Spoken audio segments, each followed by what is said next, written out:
მოგესალმებით კინგსელებო. ჩვენ კვლავაც ხვდებით ერთმანეთს. ამჯერად უკვე 2014 წლის შემოდგომის სეზონზე.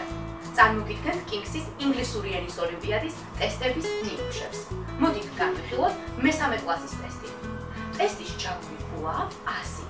ტესტი შედგება 4 სავარჯიშოსა და 1 ბონუს საკითხისგან. პირველ სავარჯიშოში მოცემულია ილუსტრაციები. მოსწავლემ უნდა აირჩიოს სურათის შესაბამისი მოქმედების აღნიშნული სიტყვა. Match the words with the pictures. What are they doing? A. Dancing. B. Sleeping. C. Eating. ეს სავარჯიშო არის 30 ხულიანი და შედგება 10 საკითხისგან. მეორე სავარჯიშოში მოწმდება მართლწელის წოდნა. მონაწილემ ჩამოთვლულთაგან უნდა შეარჩიოს სწორად დაწერილი სიტყვა.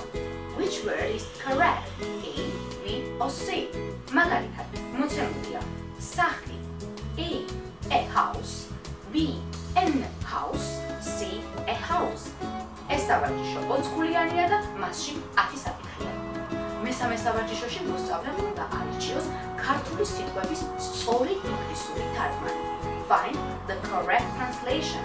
მაგალითად, მოცემულია 2 ბიჭი, A 2 boys, B 3 girls, C to go. ეს სავარჯიშო არის 30 ხულიანი და შედგება 10 საკითხისგან. მეოთხე სავარჯიშო წინადადებების შევსებას ეხება. Choose the word A, B or C that best completes the sentences.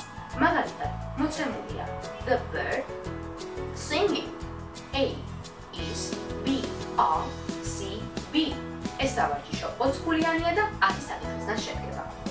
ტესტთან ახლავს ბონუს სავარჯიშო, რომელიც მონაწილეებს საშუალებას აძლევს მოიპოვონ ბონუს ხულები.